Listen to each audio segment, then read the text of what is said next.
What's up YouTube? Welcome to your 27th tutorial, and this tutorial is on arrays. Now, what an array is pretty much a variable that can store many values in it. So it's useful when you want to have a variable that has a bunch of related information. And the thing about an array is that it can only store values of the same data type. So if you want to store a string and an integer in the same array, you can't do that. So the easiest way to explain what an array is just to build it and show you guys how it works and what it does. So I'm going to do just that. The syntax for creating an array is simply, first thing you have to type in is what type of array you want to create. And I want to create an integer array to hold integers, so go ahead and press int. The next thing you do is name your array, and I'm going to name mine Bucky so it doesn't get confused. The next thing you do is put square brackets, and this is right between the P and the backslash on your keyboard. And this is just so the square brackets tell Java that you're going to be working with an array. If you did this, then it would just be a regular variable. But when you put the square brackets in, Java knows, alright, you're about to make an array. The next thing you do is set it equal to new, since it's a new array, int again, or whatever type of data you're going to store, and square brackets. The only thing different is, inside the second square brackets, you need to put a number in there. And this number indicates how many values or how many variables you're going to store in your single array.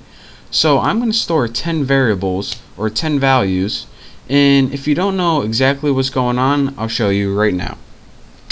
So now we created an array and it's named Bucky, and I told you guys that you can store 10 values in this single array named Bucky. And you're saying, alright, how do I do that? Well, since we created a variable, or excuse me, an array named Bucky, we have something called indexes for that array. And each index allows us to store a separate value. And those indexes begin with 0 and go all the way to 9. And again, your computer's kind of weird because even though you made 10 elements, it doesn't start 1 and then go to 10. It actually starts 0 to 9 because your computer loves to start counting at 0 for some reason. So our 0th element in Bucky, which is our first element, we can set it equal to any value. Let's set it equal to 87 so you don't get confused. Next, you go ahead and make your next index or your next element of your array and set this equal to some other value. I'll set it equal to 543, and you do this all the way until you get to the last one, which is 9. Let me just leave a couple out because I don't feel like typing them all. And now, once you did all of this and you set all your elements of your array equal to value, you can use those elements in your array, and I'll show you how to use them. Let's just go ahead and make a system out print statement, print line, might as well. All you can do in order to use this array, instead of giving the variable name, you just give the name of the array and type whatever index you want to use. So if I used Bucky1 to print out, what it would do is say, alright, what's the value for Bucky1? 543. Let's go ahead and run this, and look in our run screen, 543. So that's how you can use an array. And again, an array is pretty much a single variable that can hold multiple values depending on what you typed. So for example, we made this array able to hold 10 values, so it was able to hold 10 things. I only made 3 right here because I was too lazy, but you can make 0 through 9, which would give you 10. And again, how you use it, just write the name of your array and then write this little subscript that's called an index inside, and that's how you reference it, just like you reference a regular variable. Now if you're saying, alright, an array wouldn't be really useful if we needed to type every single variable over and over again. Well, an array comes in handy. Let me get rid of this stuff right here. One of the neat things about an array is you don't have to type 10 variables when making your array. There's another way that you can do this, and let's just go ahead and get rid of everything. Let's tighten this up a little bit. That's what she said. Another thing you can do is make something called an array initializer. And what this does is it initializes all your arrays without having to type the array name, subscript value, array 1 subscript value, array 2 subscript blah, blah, blah. It gets hard to even say. So here's how you make an array initializer. Go ahead and type what type of array you want, Bucky, and again don't forget to square bracket so it knows we're working with array. But instead of typing new int 10, what you can do is just simply add those little curly bracket things and go ahead and begin typing numbers in here.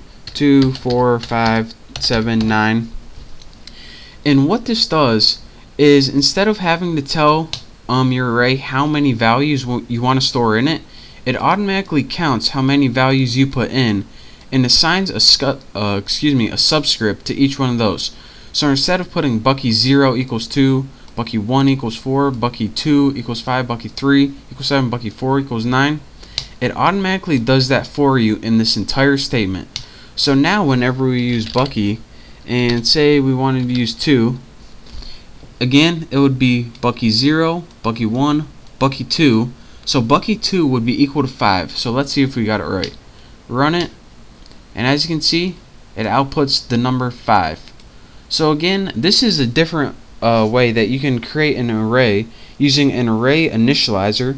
I don't even know what the first thing is called. I guess it's just called initializing or creating an array or something. But this is how most people do it, and create an array initializer, and then you don't have to go through the process of typing Bucky 0 equals yada yada yada. You don't have to do that a million times. All you have to do is type it in a nice little list, and it automatically does all the work for you. And again, whenever you want to use one of your values or variables in your array, just write the name of the array and the number. And again, the number is called the subscript or index. I usually call it the index or just number. So that is your quick tutorial on arrays and how to create an array, and also how to make an array initializer. So I hope you enjoyed it.